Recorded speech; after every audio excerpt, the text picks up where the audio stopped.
In the quiet industrial suburbs of Japan in the closing years of the 1980s, an idea was taking shape that would change the way the world thought about the fast car. For decades, the name Skyline had been whispered among enthusiasts, a badge worn by modest saloons and the occasional sporting coupe, respectable but never feared. But Nissan wanted something more. They wanted to build a car that could win, not just at home, but everywhere, on any circuit, against anyone. And so a small team of engineers set to work on a machine they intended to be, quite simply, unbeatable. They gave it 4 driven wheels, a system that could shuffle power from the rear to the front in the blink of an eye. They gave it 4 steering wheels, a twin turbocharged straight 6 of legendary strength, and a chassis honed for the punishing circuits of the world. When it arrived in 1989, wearing the code R32, few outside Japan understood quite what had been created. They would learn soon enough. Down under on a mountain called Bathurst, this car would earn a name that has never left it.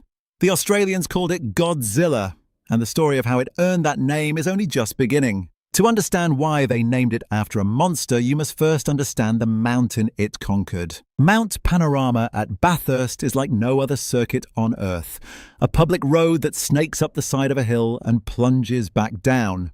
A place of narrow walls, blind crests, and a fearsome drop where the smallest mistake ends against concrete. For years, this was Australia's own kingdom, ruled by thundering V8 Fords and Holdens, cars the crowd loved because they sounded like home. Into that world, in 1990, came the strange machine from Japan, all 4 wheels driving, all 4 wheels turning, its engine wailing where the locals rumbled. The Australians did not know whether to laugh or to be afraid. And then the Skyline began to run, and lap by lap, the laughter stopped. It was in the pages of an Australian motoring magazine that the name first appeared in print, a single word that captured everything the locals felt about this alien invader from the east. Godzilla, the monster from Japan. And like the creature it was named for, the Skyline seemed almost unstoppable, tearing up the mountain with a grip and a poise that the old rear-driven bruisers simply could not answer.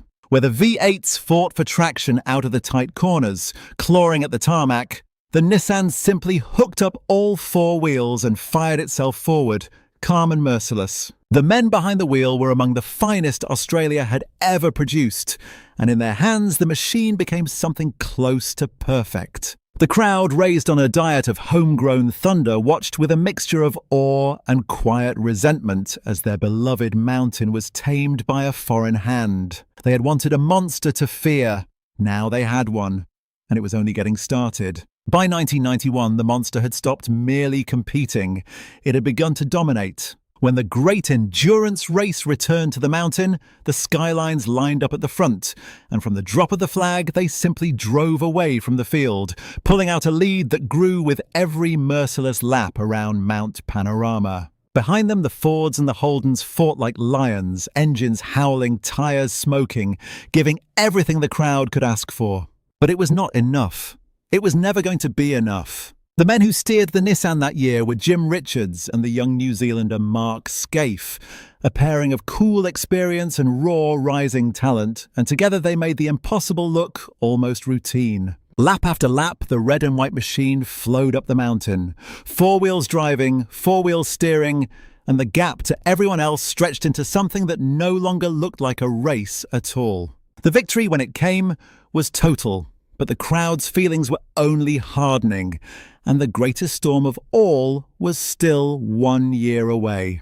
And so we come to 1992, the year the legend would be sealed in the most extraordinary fashion imaginable. The Skylines returned once more, still the machines to beat, still carrying the weight of a nation's uneasy admiration up the slopes of the mountain. But this time the weather had other ideas. As the race wore on, the heavens opened over Mount Panorama, turning the fastest and most fearsome circuit in the country into a river of streaming water and hidden danger. Cars began to slide and spin on the treacherous descent from the top, the mountain suddenly claiming victims one after another, and up at the front, even the mighty Godzilla was not immune. Jim Richards, leading the race, lost the car on the wet surface and clattered into the wall, and behind him a chain of chaos unfolded that would bring the whole event grinding to a halt. What happened next would become one of the most infamous moments in the entire history of Australian motorsport. With the conditions deemed too dangerous to continue and multiple cars strewn across the streaming tarmac, the officials made their call and stopped the race. And here lay the extraordinary twist of fate. Because the result was counted back to the last completed lap, before the crashes had unfolded, the shattered Nissan of Richards and Scaife was still, on paper, in the lead. Against all logic, the wrecked car was declared the winner. When Jim Richards climbed onto the podium to receive the trophy, the crowd, exhausted and soaked and heartbroken for their beaten local heroes, began to jeer and boo the victors. And Richards, normally the coolest of men, took the microphone and let them have it, calling them a pack of arseholes and telling them, in words that would echo for decades, that this was going to remain with them for a long time. It did. That moment, raw and unguarded, became folklore, the final act in the strange and brilliant reign of the machine they called Godzilla. In the days that followed, that outburst was played and replayed, dissected in every pub and workshop across the country until it had passed beyond scandal into something close to legend. For Richards was not wrong. He and Scaife had won fairly twice over in a car so advanced that the rulebook itself would soon be rewritten to keep it out. And that, in the end, was the true measure of Godzilla's dominance. It was not banned because it cheated. It was banned because it was simply, ruthlessly better than everything around it, and the sport could not survive its perfection. By 1993, the regulations had changed. Group A was gone, and the great beast was ushered quietly out of Australian touring cars, its work complete. But the machine itself would go on to something far greater than any single race result.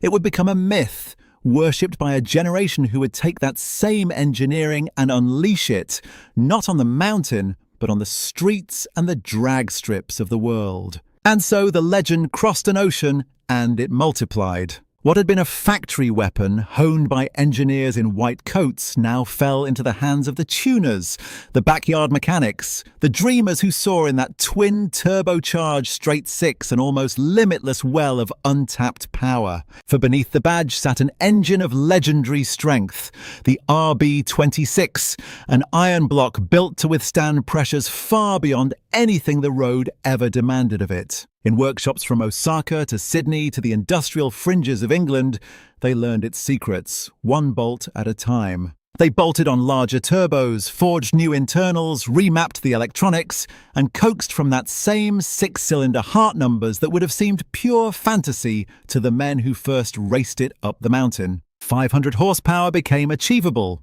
Then 700. Then, in the wildest of hands, well over 1,000. The beast that had been banned for being too good was about to prove that the factory had only ever scratched the surface of what it could truly become. The heart of it all, that RB26, was a masterpiece of over-engineering, and the tuners knew it from the very first teardown. Where lesser engines gave up, this one simply asked it for more. Its cast iron block, its closed deck, its 6 pistons marching in perfect line, all of it had been built with a margin so generous that the road-going version was almost detuned, held back from its true potential by nothing more than a factory's caution. And so the men in the workshop set about removing that caution, piece by piece, learning that the block could take double the boost, triple the punishment, and still fire faithfully on a cold morning. Word spread through the underground, like wildfire. In Japan, on the coastal expressways and the mountain passes,